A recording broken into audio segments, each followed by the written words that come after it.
Selamat pagi, kita bertemu kembali dalam kuliah daring perhitungan dalam metalurgi proses. Saya akan melanjutkan kuliah kemarin ya, beberapa contoh perhitungan berkaitan dengan proses elektrometalurgi. Kemarin belum selesai, saya akan lanjutkan hingga selesai pada kesempatan kuliah daring hari ini.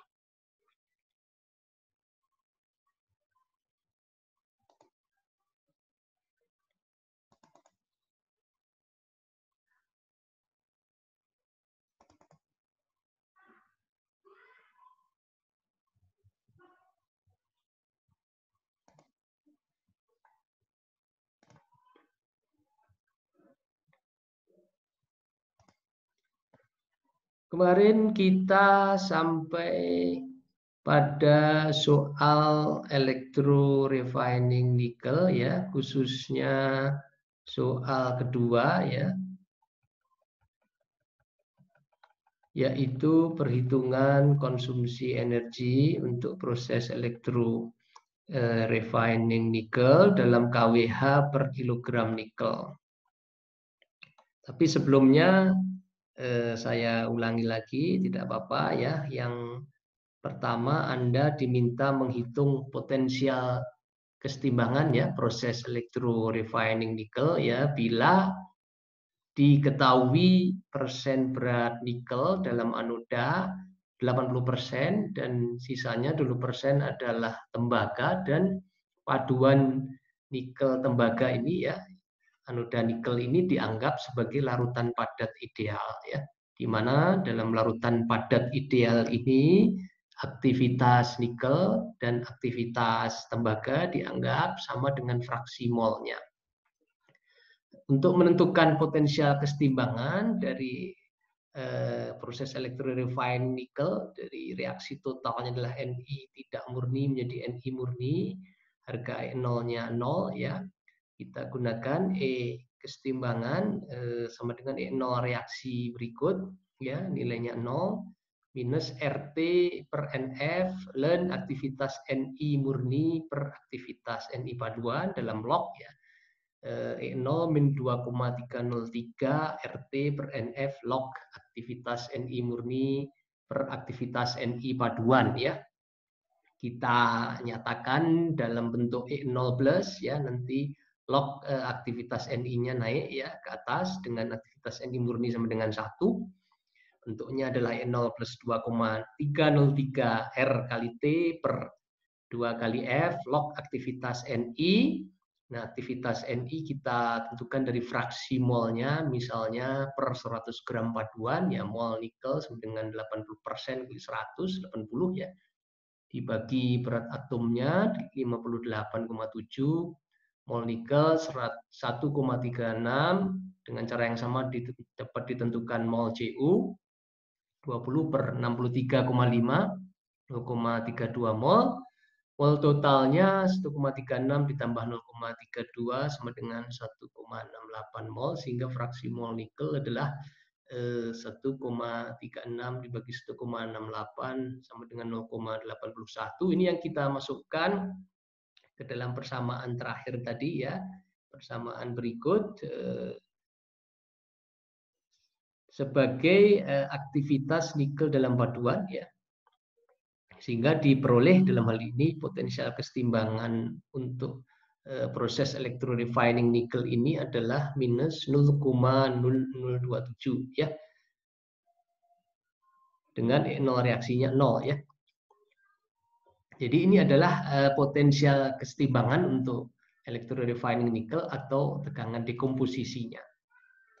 Oke, untuk menentukan konsumsi energi listrik dalam kWh per kilogram nikel, soal nomor 2, dari data tegangan sel dan efisiensi arus yang diberikan, kita dapat menghitung ampere hour per kilogram nikel ya, melalui persamaan Faraday.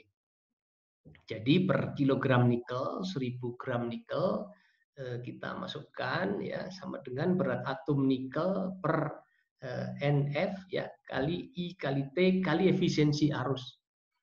Ya, jangan lupa ini faktor efisiensi arus ini dimasukkan karena kita menghitung per satuan berat aktual nikel yang dihasilkan ya. Jadi yang akan kita tentukan di sini adalah harga I kali T-nya ya untuk menentukan nanti konsumsi energinya dari persamaan V kali I kali T di mana V-nya itu adalah 1,6 volt ya. Jadi V kali I kali T nanti dalam kWh karena V kali I volt ampere itu kan watt ya W. Nah, T-nya nanti dalam jam. Jadi IT-nya ini dalam ampere jam nanti ya. Kemudian dikonversi lagi menjadi kWh ya dari watt hour menjadi kilowatt hour kali 10 pangkat minus 3. Nah, kita hitung IT-nya pertama dalam ampere second dulu ya, dalam persamaan Faraday ini dengan masanya dalam gram, satuan dari konstanta Faraday-nya ini dalam kolom per mol ya, atau kolom per ekivalen, kolom itu adalah ampere second ya. Jadi IT pertama yang ditentukan di sini yang terhitung dari persamaan ini nanti dalam ampere second ya 1000 kali NF-nya 2 kali 96.500 dibagi berat atom nikel 58,5 kali efisiensi arusnya 95% kali 0,95 diperoleh IT-nya adalah 3.472.784,53 ampere second dikonversi menjadi ampere hour dibagi dengan 3.600 ya. 3.600 atau seperti 3.600 jam per detik ya. Jadi menjadi 964,66 ampere hour per kilogram nikel. Nah, setelah diperoleh ampere hour per kilogram nikel tinggal dikalikan dengan tegangan selnya 1,6 ya. 1,6 kali 964,66 kali 10 pangkat minus 3 untuk menjadikan kWh ya. Jadi volt kali ampere hour, watt hour kali 10 pangkat minus 3 menjadi kilowatt hour. Nilainya adalah 1,54 kWh per kilogram nikel ya, atau 1.540 kWh per ton nikel yang dihasilkan dari proses electro refining nikel ini. Baik, itu menjawab pertanyaan kedua ya. Pertanyaan ketiga adalah menentukan nisbah atau rasio Cu2+ aktivitasnya ya terhadap aktivitas Ni2+ pada keadaan kesetimbangan jika larutan anolit, yaitu larutan yang dihasilkan dari pelarutan anoda tadi, dilakukan sementasi, dilakukan proses pengendapan tembaga terlarutnya dengan menambahkan serbuk nikel. Jadi yang perlu Anda pahami dalam proses electro refining nikel ini, larutan hasil pelarutan nikelnya tidak langsung ya menuju katoda ya, di mana terjadi deposisi Ni, tetapi dimurnikan lebih dahulu. Jadi kompartemen anoda dan katodanya terpisah dengan diafragma ya, dengan membran sedemikian rupa ya tidak dapat lewat ya ion Cu dan ion Ni dikeluarkan dulu ya untuk mengendapkan Cu2+-nya dengan cara sementasi menggunakan serbuk nikel sehingga nanti nikelnya larut bergabung dengan nikel yang larut dari anoda ya dari serbuk tadi, Cu-nya mengendap nanti dipisahkan dengan proses filtrasi. Nah, larutan yang sudah diendapkan Cu-nya ini baru nanti dimasukkan ke kompartemen katoda ya, menjadi larutan katolit ya yang sudah murni, yang Cu-nya sudah diendapkan untuk dilakukan proses elektrodeposisi nikel. Reaksi sementasinya berlangsung sebagai berikut ya. Cu2+ terlarut ya, bereaksi dengan nikel, logam, serbuk ya, Cu-nya mengendap. nikelnya larut, di mana reaksi tersebut merupakan gabungan antara dua reaksi, yaitu reaksi anodiknya adalah oksidasi Ni menjadi Ni2+, dan reaksi reduksi Cu2+ menjadi Cu, ya.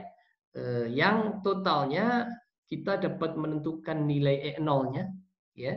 E0 untuk reaksi sementasi ini ya penjumlahan dari E0 Cu2+ plus 2 elektron di Cu 0,34, dan E0 reaksi oksidasi Ni menjadi Ni2+ plus 0,25 dijumlahkan nilainya 0,59 volt E0-nya. Di mana konstanta kesetimbangan untuk reaksi sementasi nikel ini adalah aktivitas Ni2+ dibagi aktivitas Cu2+. Ya, yang ditanya adalah rasio aktivitas Cu2+ terhadap aktivitas Ni2+ atau kebalikan dari K, seper K, ya. Nah, untuk menentukan aktivitas Cu2+ terhadap aktivitas Ni2+ tadi kita dapat tentukan dari harga K-nya, ya. Jadi nanti seper K dapat aktivitas Cu2+ terhadap Ni2+.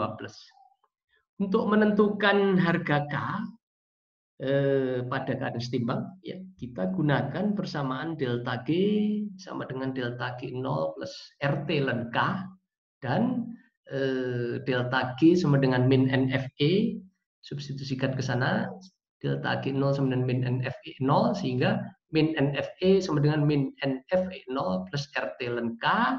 Pada keadaan setimbang, delta G sama dengan 0, sehingga persamaan ini menjadi 0 sama dengan min NFE 0 plus RT ln K. Min NFE 0 kita bawa ke ruas kiri, NFE 0 sama dengan RT ln K, sehingga ln K sama dengan NFE 0 per RT, dan K sama dengan eksponen NFE 0 per RT. Nah, harga-harganya kita punya semua. Ya, harga N-nya 2, F-nya ada, E0-nya tadi adalah 0,59 volt, ya. Masukkan ke sini, R-nya 8,314, T-nya 25 derajat Celcius, 298 Kelvin, diperoleh nilai K-nya, yaitu aktivitas Ni2+ per aktivitas Cu2+ adalah 9,1 kali 10 pangkat 19, ya. Kali 10 pangkat 19, yang ditanya adalah rasio aktivitas Cu2+ terhadap Ni2+. Jadi seper 9,1 kali 10 pangkat 19, nilainya adalah 1,1 kali 10 pangkat minus 20. Yang maknanya pada keadaan kesetimbangan, rasio Cu2+ terhadap Ni2+ ini sangat rendah. Hal ini mengindikasikan, menunjukkan bahwa jumlah Cu terlarut pada keadaan kesetimbangan itu sangat rendah, ya. Karena mengendap, ya, menjadi Cu logam, ya, dibandingkan dengan jumlah Ni2+ itu sangat rendah. Baik, itu menjawab pertanyaan ketiga, ya, pada soal nomor 2. Saya lanjutkan dengan soal berikutnya mengenai pabrik elektrowinning ZN. Di sini diberikan informasinya, sebuah pabrik elektrowinning ZN mempunyai 3 unit elektrolisis yang masing-masing menggunakan sebuah rectifier. Setiap unit terdiri dari 200 bak elektrolisis yang dihubungkan secara seri, antar baknya seri, di mana rangkaian kelistrikan anoda katoda dalam bak paralel. Ya, keluaran arus dari masing-masing rectifier, ya, ada 3 rectifier yang melayani 3 unit tadi, masing-masingnya keluaran arusnya adalah 8.000 ampere pada tegangan 700 volt. Rapat arus katodik yang digunakan adalah 500 ampere per meter persegi dengan efisiensi arus 90%. Luas permukaan katoda yang tercelup satu sisi, ya, dua sisinya tercelup ya, tapi luas permukaan satu sisinya adalah 79, panjangnya lebarnya 73 cm. Jarak antara permukaan anoda katoda adalah 2,5 cm, di mana endapan seng dilakukan stripping dari permukaan katoda aluminium, katoda paduan aluminium setiap 12 jam. Pertanyaan pertama, hitung produksi pabrik tersebut dalam ton per tahun ya, ton seng per tahun, di mana 1 tahun mempunyai hari kerja efektif 350 hari. Kemudian pertanyaan kedua, hitung jumlah katoda dan anoda yang dibutuhkan untuk setiap bak. Yang ketiga, hitung tahanan jenis rata-rata elektrolit dalam cm jika 20% dari tegangan sel dikontribusi oleh overpotensial karena tahanan elektrolit tersebut. Ya, ada 3 pertanyaan. Kita jawab satu persatu. Pertanyaan pertama, menghitung produksi pabrik dalam ton per tahun. Ya. Informasi yang diberikan, pabrik terdiri dari 3 unit dengan masing-masing unit terdiri dari 200 bak elektrolisis. Di mana rangkaian listrik dalam bak itu paralel, ya, artinya tegangan sel dalam setiap bak itu sama, dan antar bak seri, artinya dalam setiap bak itu yang jumlahnya 200 bak tadi dalam satu unit, arus listriknya sama, besar arus listriknya sama, yaitu 8.000 ampere. Sehingga dari informasi ini kita dapat menentukan berat seng per bak ya, di mana arus per baknya kan 8.000 ampere ini, dan efisiensi arusnya diberikan tadi ya 90%. Kita dapat menghitung per bak dan dikalikan 200 karena ada 200 bak dalam satu unit, nanti tinggal dikalikan 3 untuk produksi pabrik karena ada 3 unit ya yang masing-masing terdiri 200 bak. Kita hitung massa seng per bak per tahun ya dengan efisiensi arus 90% dengan persamaan Faraday. Massa seng ya berat atom seng kali I kali T per NF kali efisiensi arus. Berat atomnya 65,4, I-nya adalah 8.000 ampere, sudah diberikan ya di soal, kali T-nya dalam detik ya, di 350 hari dalam 1 tahun kali 24 jam kali 60 menit kali 60 detik per menit dibagi 2 kali 96.500, jangan lupa kali efisiensi arusnya ya kali 90%, dan langsung kita jadikan ton ya. Defaultnya adalah dalam gram ya dari persamaan Faraday itu. Nah, kita jadikan ton kali 10 pangkat minus 6 diperoleh dalam satu bak yang diproduksi per tahun sebanyak 73,78 ton. Yang ditanya adalah produksi pabrik per tahun, ya tinggal kita kalikan jumlah baknya ada 200, ya kali 200 dikali jumlah sirkuitnya ada 3 kali 3. Jadi diperoleh produksi pabrik per tahun adalah 44.268 ton seng per tahun.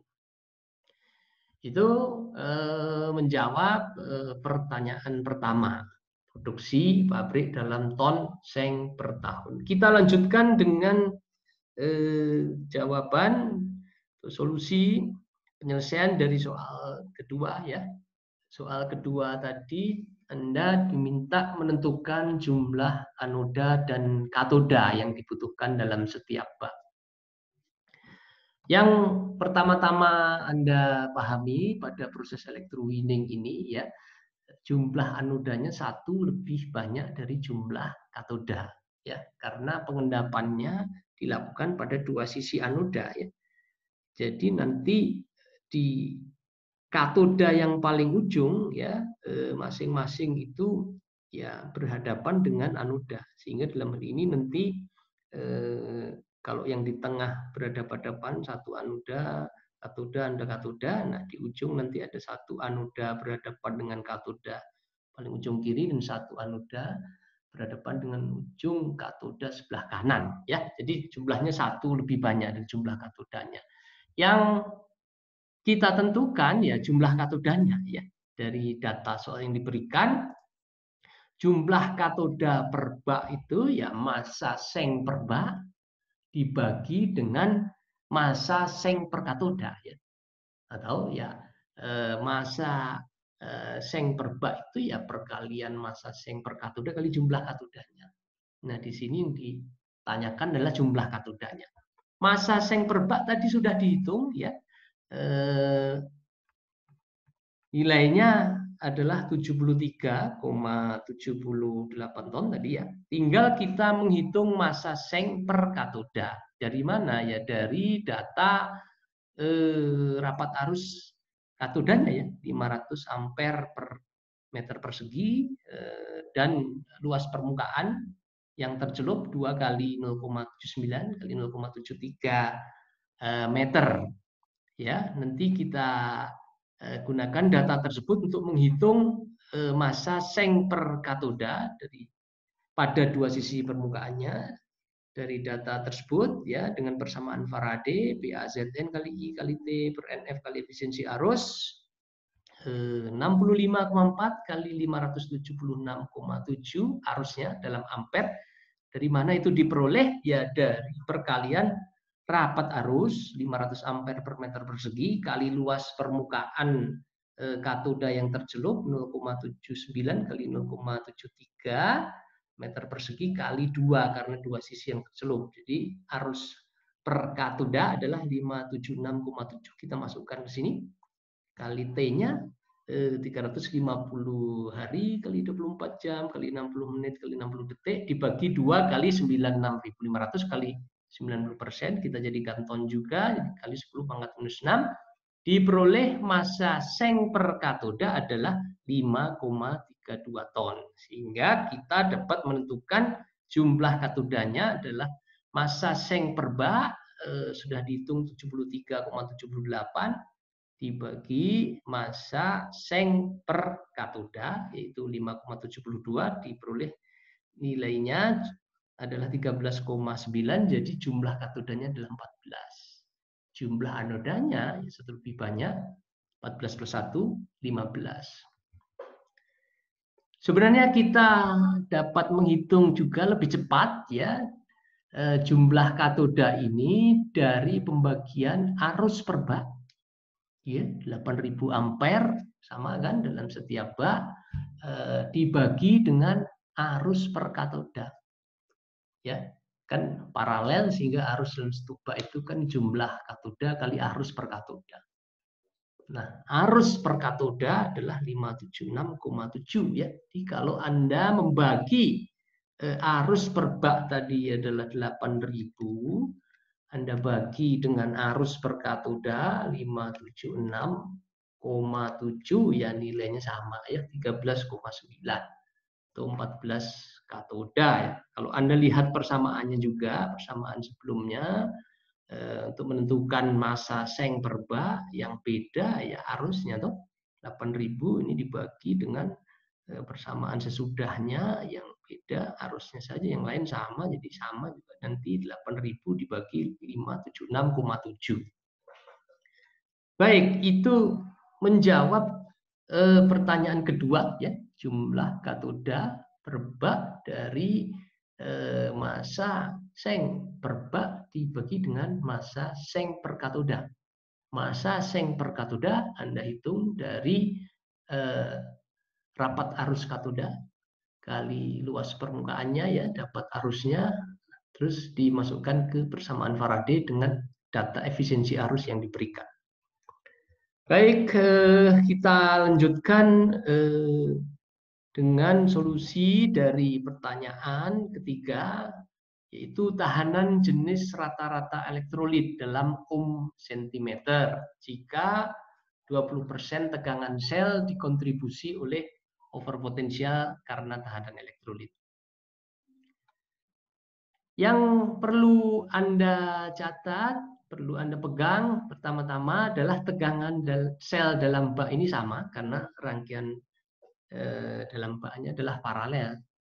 Kemudian yang kedua, total tegangan sel ya itu sama dengan tegangan rectifier merupakan perkalian antara tegangan sel per bak yang nilainya sama, ya, yang itu yang akan ditentukan kali jumlah baknya, ya kan? Antar baknya kan seri, jadi totalnya tegangannya ya jumlah bak itu kali tegangan sel per bak sama, ya. Nah, itu perkalian itu hasilnya adalah tegangan sel total atau keluaran tegangan rectifier. Yang akan ditentukan adalah tegangan sel per baknya, ya, dari keluaran tegangan rectifier dibagi dengan jumlah baknya, datanya ada tegangan rectifier 700 volt, jumlah baknya 200, jadi tegangan selnya 3,5 volt. Dari 3,5 volt tegangan sel ini, 20%-nya adalah overpotensial karena tahanan elektrolit.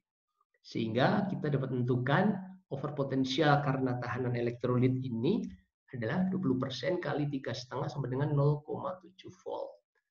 Yang ditanya adalah tahanan jenis rata-rata, ya, atau rho dalam ohm sentimeter. Dari mana? Ya, kita gunakan persamaan hukum ohm V sama dengan I kali R, ya, di mana R kita ganti dengan persamaan rho kali L per A, ya. Perkalian antara tahanan jenisnya kali L dibagi A. L itu apa? L dalam hal ini adalah jarak antara permukaan anoda katoda, ya, yang dilewati arus listrik. A itu ya luas penampang katodanya, ya, yang aktif. Nah, dari persamaan I kali rho kali L per A ini kita bisa tuliskan I per A kali rho kali L, di mana I per A ini arus dibagi luas permukaan ini adalah rapat arus, ya. Jadi V sama dengan I kali rho kali L. Rho sama dengan V dibagi I kecil kali L. Data-datanya ada, ya. Nah, V-nya Anda pakai V overpotensial tahanan elektrolit karena berkaitan nanti dengan tahanan elektrolit, ya. Jadi 0,7 V-nya dibagi I-nya ada, ya. Data rapat arusnya adalah 500 ampere per meter persegi kali jarak antara permukaan anoda katoda 2,5 cm. Karena rapat arusnya dalam ampere per meter persegi, jarak dalam sentimeter ini kita nyatakan dalam meter, 0,025 meter, sehingga diperoleh tahanan jenis nilai dari rho-nya adalah 0,056 ohm meter.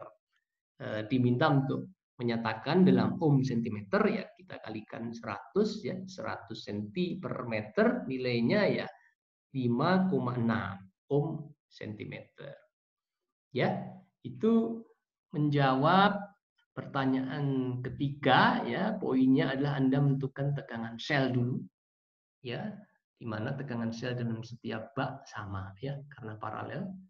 Nah, tegangan totalnya adalah 600 volt, ya, dan antar bak seri, jumlah baknya 200, sehingga tegangan selnya dapat ditentukan dengan membagi tegangan total dengan jumlah baknya 700 volt dibagi jumlah baknya 200. Ketemu tegangan selnya.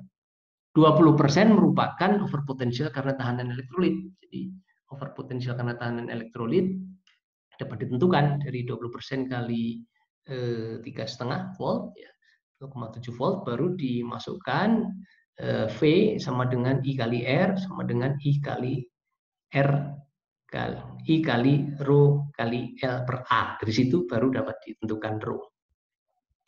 Baik, saya lanjutkan dengan soal berikutnya mengenai pabrik elektrowinning tembaga, perhitungan terkait pabrik elektrowinning tembaga. Informasinya, sebuah pabrik elektrowinning tembaga memproduksi 36.000 ton tembaga per tahun. Proses elektrolisa berlangsung selama 300 hari kerja efektif per tahun.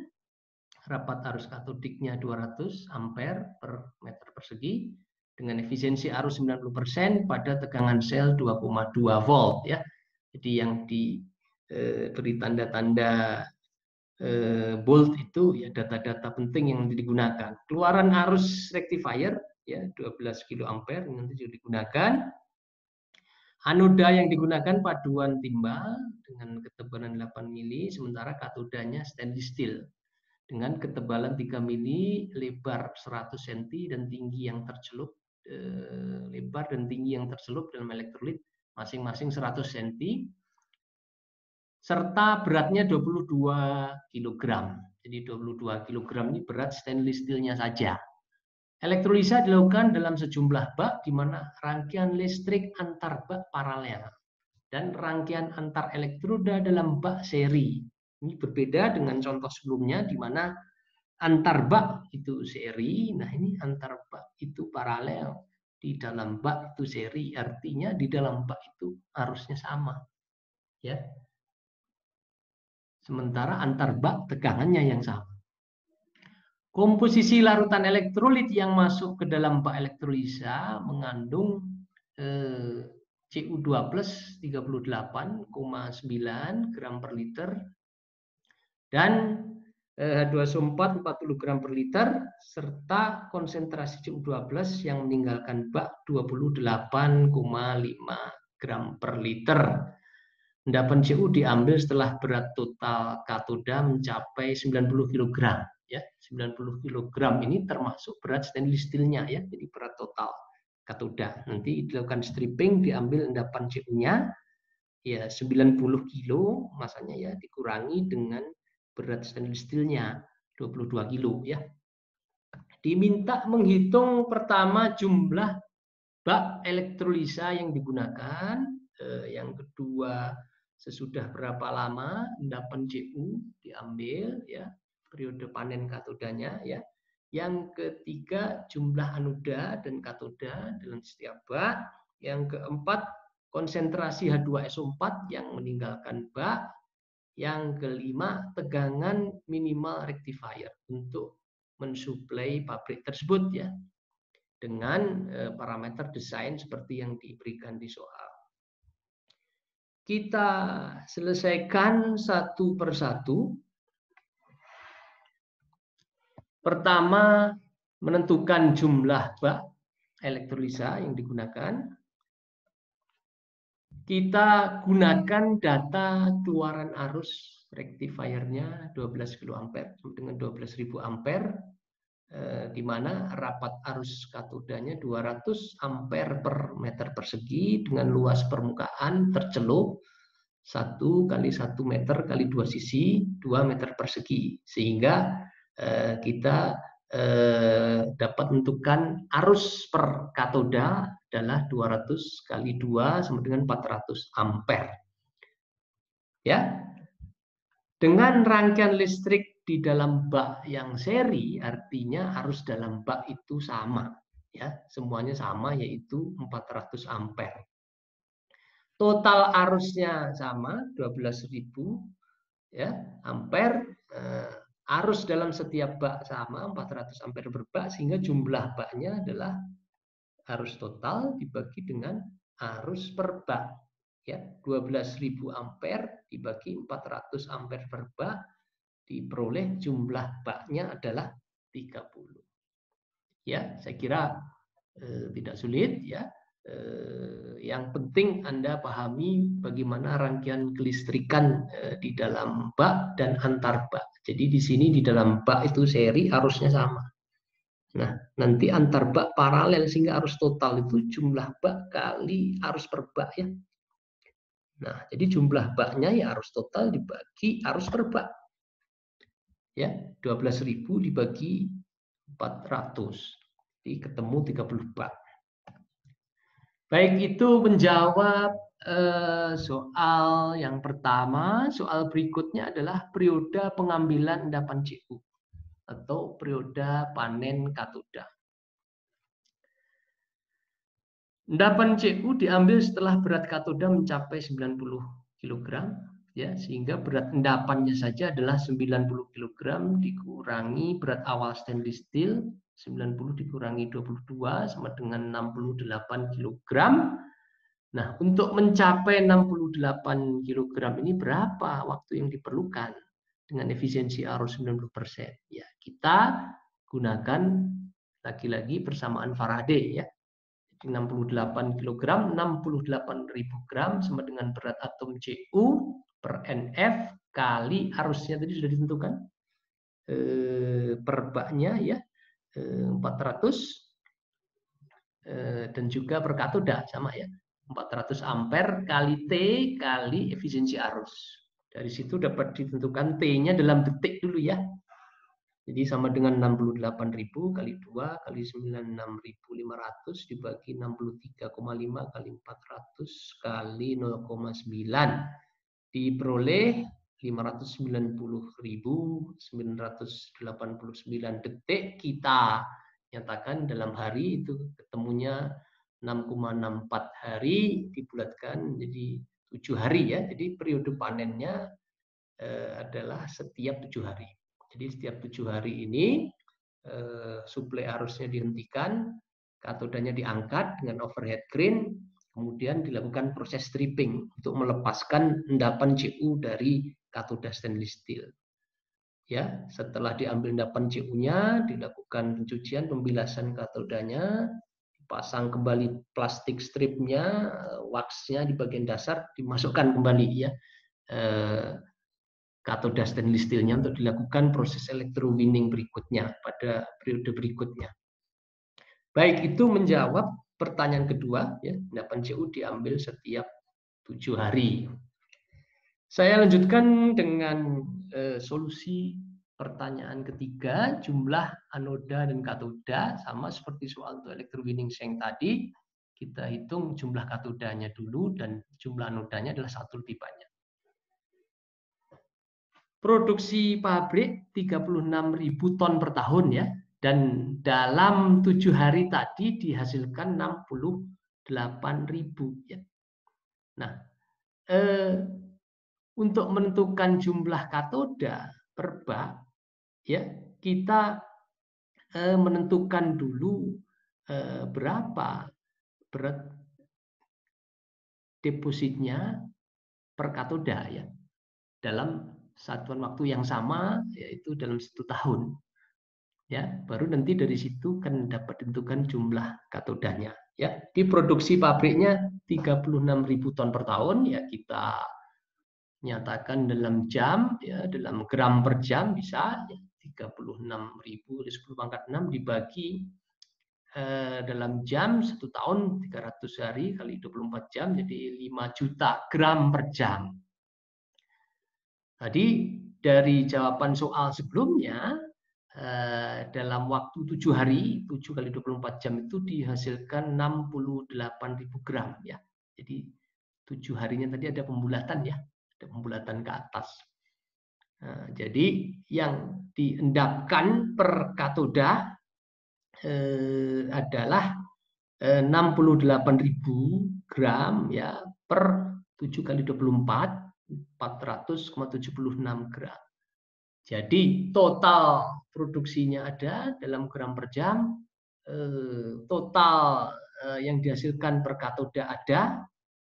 Dari situ dapat ditentukan jumlah total katoda.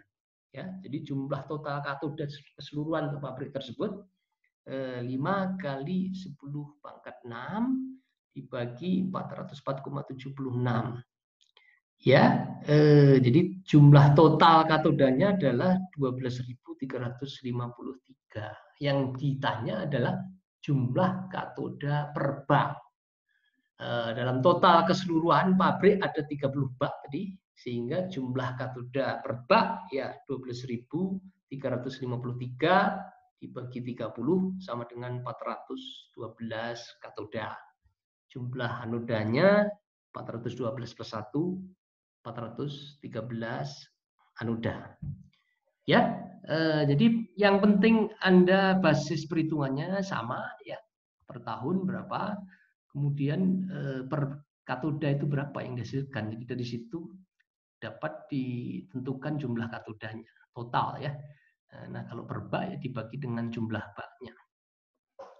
Baik, saya lanjutkan dengan konsentrasi H2SO4 yang meninggalkan bak. Elektrolit yang meninggalkan bak mempunyai konsentrasi CO2 plus 28,5 gram per liter. ya, lebih rendah karena terjadi deposisi Cu di katoda dibandingkan elektrolit yang awalnya masuk 38,9 gram per liter ya.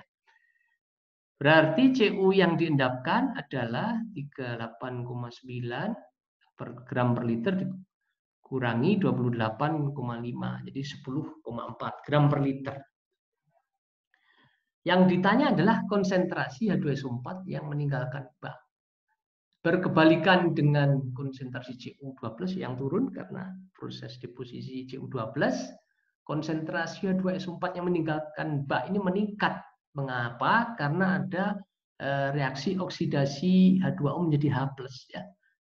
Ada generasi H2SO4 dari reaksi di anoda, sebagaimana bisa Anda lihat pada reaksi yang diberi tanda bintang ini, reaksi anoda.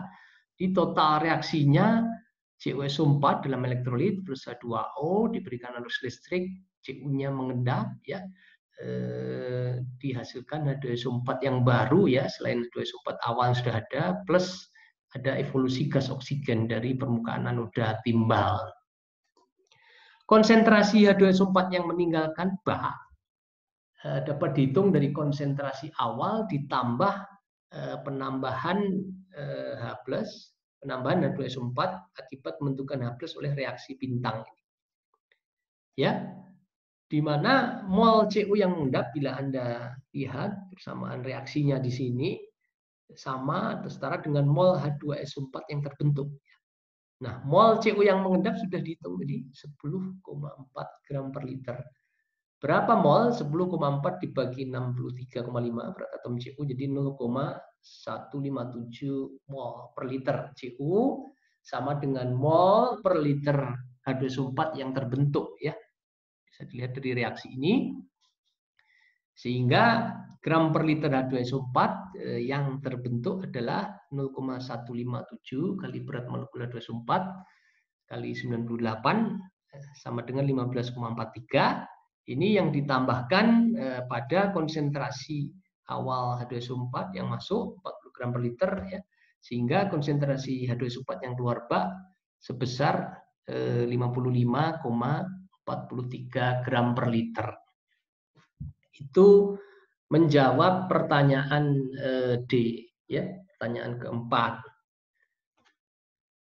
Tinggal terakhir pertanyaan kelima, tegangan total rectifier, ya, dapat kita tentukan dari informasi di dalam bak rangkaiannya seri antar bak paralel, ya. Jadi dalam hal ini tegangan total itu sama dengan tegangan dalam satu bak, ya. Maaf, tegangan dalam satu bak itu nanti adalah jumlah selnya, ya, kali tegangan selnya, ya. Tegangan selnya tadi 2,2, ya. Kemudian jumlah selnya itu sama dengan jumlah katoda dikali 2, ya. Karena katodanya kan dua sisi, masing-masing sisi kan mempunyai satu sel dengan anoda yang depan itu sel pertama, dengan anoda yang kiri itu sel 1, anoda yang kanan sel kedua, ya, dalam satu anoda. Sehingga jumlah katodanya 412 kali dua sisi kali 2, tegangan selnya 2,2, ya. Jadi di dalam satu bak itu 1813 volt dan rangkaian antar baknya paralel, tidak sama, ya. Sehingga, ya, tegangan total rectifiernya sebesar tegangan sel di dalam satu bak, ya, yaitu 1813 volt atau 1,813 kilovolt. Baik, itu adalah solusi dari soal nomor 4, ya, mengenai pabrik elektrowinning tembaga. Semua yang sudah dibahas sebelumnya itu berkaitan dengan produksi logam melalui proses elektrolisis dalam larutan aqueous, ya.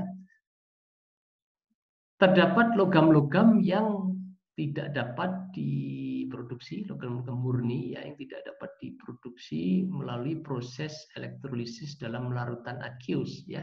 Meskipun logam itu telah terlarut, ya.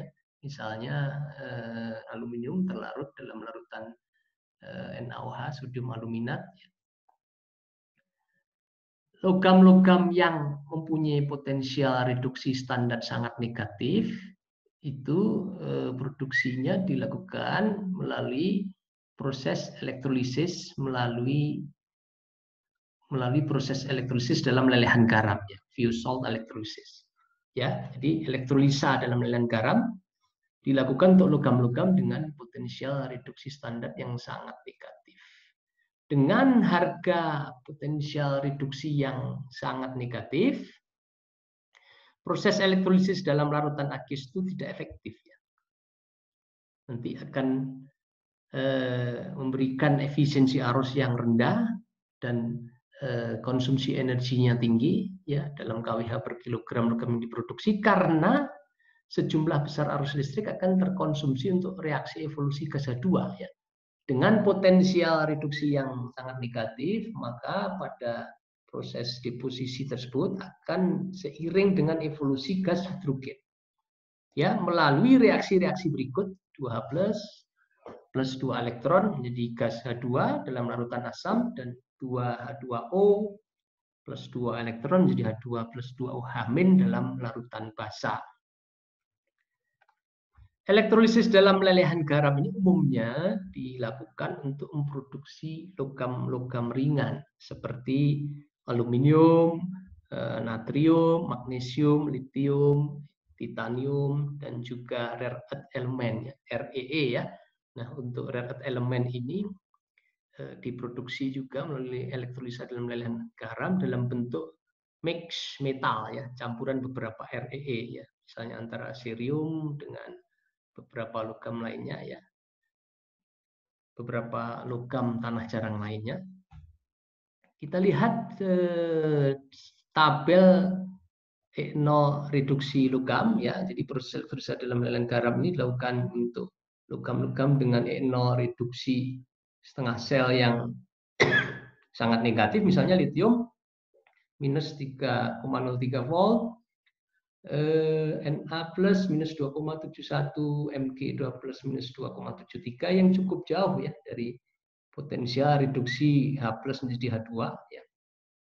Al3 plus minus 1,66, Zn2 plus masih dapat dilakukan dari larutan aqueous, ya, dengan memaksimalkan overpotensial evolusi gas H2, meminimalkan laju evolusi gas H2, salah satunya dengan pemilihan jenis katodanya, ya. Elektrolit yang digunakan adalah lelehan garam-garam fluorida, dan fluorida misalnya kriolit, Na3LF6 untuk aluminium, NaCl misalnya untuk memproduksi natrium, ya. Logam yang dihasilkan dari ionnya di katoda itu berbentuk lelehan, ya. Berbeda dengan proses elektrolisis dalam larutan aqueous, logamnya berbentuk leleh di katoda dihasilkan dari reaksi reduksi ionnya, ya. Temperatur operasinya dalam rentang 400 sampai 1000 derajat Celcius, bergantung salah satunya adalah temperatur leleh logamnya, ya. Jadi reaksi di katoda Mn plus N elektron jadi M liquid.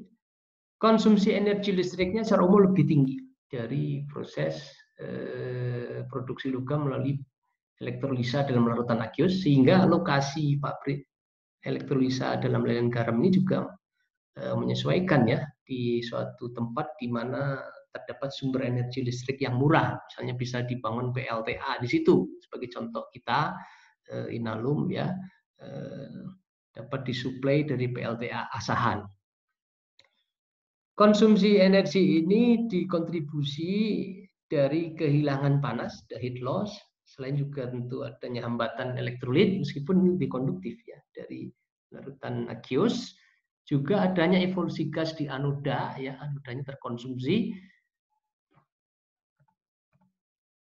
Sebagai contoh, untuk proses elektrolisis dalam lelehan garam ini dilakukan untuk memproduksi logam aluminium, dikenal dengan nama proses Hall-Héroult.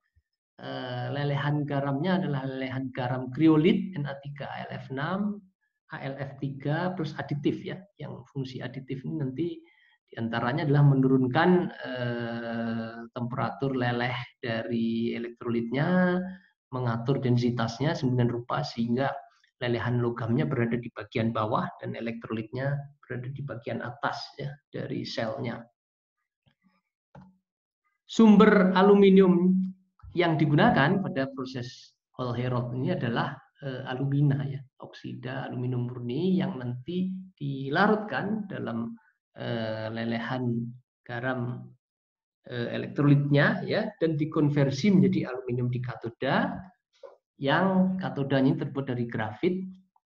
Reaksi yang terjadi di katoda dari Al3+ plus 3 elektron menjadi Al dalam bentuk liquid. Anodanya adalah karbon, di mana karbon ini teroksidasi oleh oksigen dan membentuk campuran gas CO dan CO2 melalui reaksi elektrokimia juga ya, C plus 2O2 min menjadi CO2 plus 4 elektron. Elektronnya ini nanti yang mengalir ke permukaan katoda ya dan mereduksi Al3+ ya. Bereaksi dengan Al3+ menjadi Al. Terbentuk juga gas CO ya dari reaksi CO2- plus menjadi CO plus 2 elektron ya. Jadi nanti ada rasio gas CO dan CO2 ya di atmosfernya itu. Total reaksinya 2LO2, 2Al2O3 solid ya plus 3C menjadi 4Al liquid plus 3 CO2 seolah-olah reduksi secara termal Al2O3 dengan karbon ya. Tetapi yang terjadi adalah melalui mekanisme elektrokimia di mana Al2O3 larut dulu dalam bentuk ionnya, kemudian dari ion itu tereduksi secara elektrokimia menjadi logam aluminium dalam bentuk cair ya. Jadi nanti secara periodik akan ada proses tapping ya, pengeluaran lelehan aluminium dari reaktornya, dari sel elektrolisanya untuk dicetak menjadi aluminium ingot. Proses elektrolisis aluminium ini, proses Hall-Héroult ini dilakukan dalam sebuah sel yang disebut pot. Dapat dilihat pada gambar berikut, terdiri dari alumina bin untuk mengumpankan alumina, anoda karbon yang dipasang ya, tercelup sebagian dalam elektrolit molten budnya ya, lelehan elektrolit ini yang warnanya oranye. Di bagian bawahnya ada lapisan aluminium ya, molten aluminium, ini ada anode covernya ya, kemudian selnya dilapisi dengan insulation brick ya, terdapat busbar katodnya di sini untuk mengalirkan arus dari anoda ke katoda. Tipikal dimensi selnya panjangnya 9 sampai 16 meter, lebarnya 3 sampai 4 meter dan ketinggian 1 sampai 1,3 meter.